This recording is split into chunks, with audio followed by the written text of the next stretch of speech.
of artist books as well. And all of it is based upon James Joyce's Finnegan's Wake.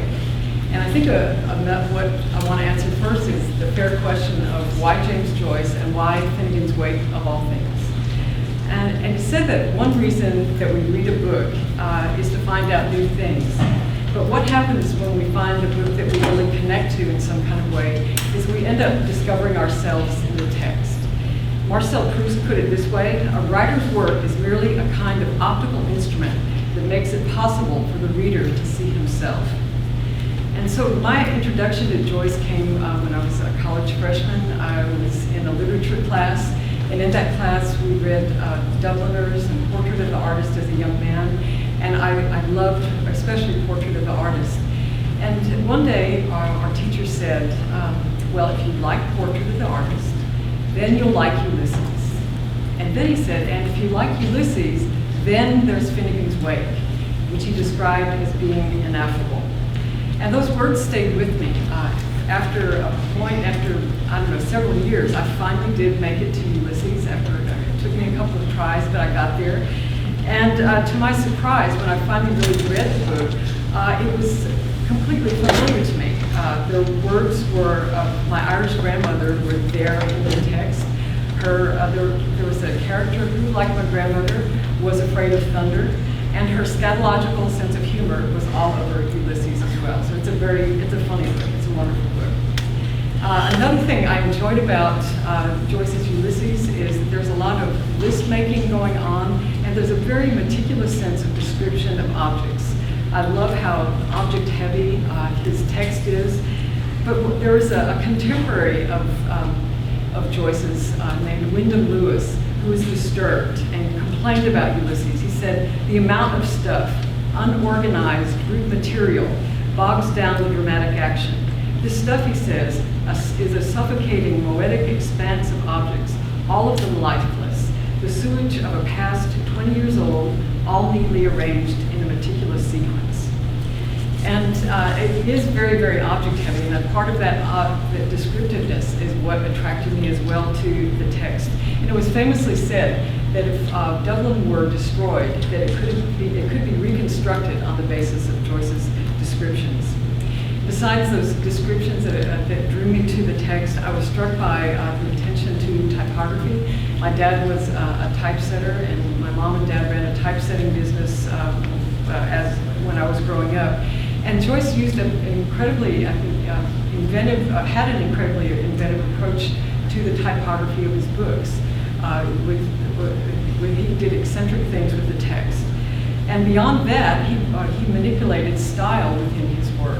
I think as a painter, what drew me to him and kind of mystified me in a way is that he had the audacity to write his book Ulysses with a different style, a different voice for each of the 18 chapters. And so for all of those reasons, the personal reasons and also the artistic, the aesthetic reasons, I felt completely at home and drawn to the book Ulysses. During the first reading of it, I made some drawings, and then during a second reading, I determined that I wanted to make 100 small paintings based on the text. And when I finished that project, I knew it was time to open that ineffable book, that dauntingly and notoriously difficult book, Finnegan's Wake.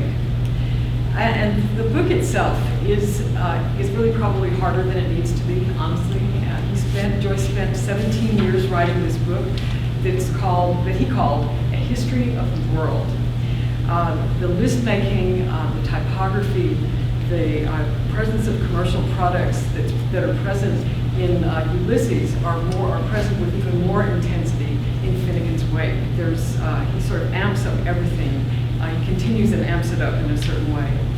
In Ulysses, Joyce manipulated style, but in Finnegan's Wake, Joyce manipulated the English language itself. And the Wake is not really even written exactly in English. It's written phonetically with an Irish accent, and within it, there's punning in as many as 40 to 60 by certain counts languages within the text. So it's fiercely complicated, enigmatic, and strange and humorous all at the same time. In order to create his text, Joyce mined a personal resource, which you might call a midden, a big trash pile in a way, of resources that are multi-layered, the multi-layered references.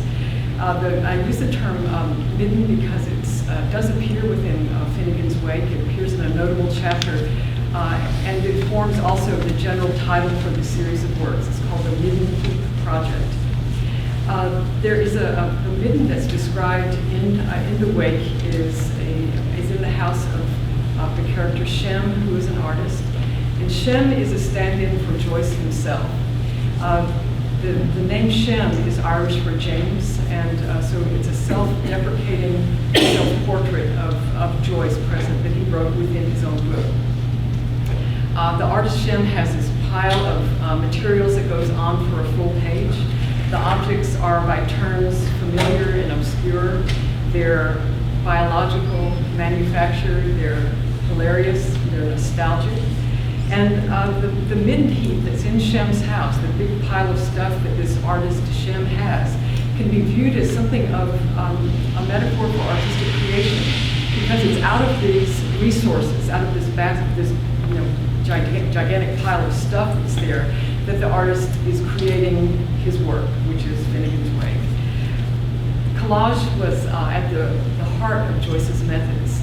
I'm saying he doesn't really invent very much, but draws from many, many resources, including dozens of works of literature find their presence in the Wake as well. And Joyce kind of knew that he would receive criticism for this. He wrote in a letter to a friend of his, "I'm quite content to go down to posterity as a scissors and paste man, for that seems to me a harsh but not unjust description."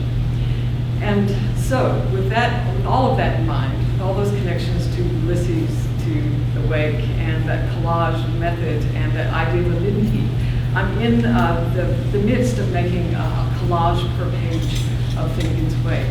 And at this stage, I'm beyond the 50% mark of the 300, there's 628 pages, so these works go up to page 308, but I'm beyond that point at any rate. The collages are not meant to be illustrations, but they're intended as a parallel, analogous body to the Wake. They use the Wake's methods of construction. There's quotation, appropriation, repetition, analogy, elaboration, and digression. And as a resource, I'm using my own midden heap, which is, in my studio, I have lots of photographs that I've taken. I have found paper ephemera. I have old printmaking proofs. I have reproductions of my own paintings. And some of them make kind of guest appearances. This is called a large-scale painting that I did on my first time through the Wake. I did a series of large-scale paintings. So the paintings and some of the prints make guest appearances within the collages themselves. The goal for the project is to investigate Joyce's methods of creation, what I really want to do as well is to impart to the viewer a sense of the expansiveness and the mystery and the wonder of Joyce's great, daunting work, Finnegan's Wake. Storiella is the title of this chapter here. The chapter goes from page 260 to 308, and the numbers that you see at the bottom here are references to the page numbers within the text. So there's 46 of the 48 are up on the wall here. The collages echo the form of a school composition book. I started out making, I did a whole set of lined paper with blue lines going across, and then I made a stencil for that, and there's a red line at the bottom.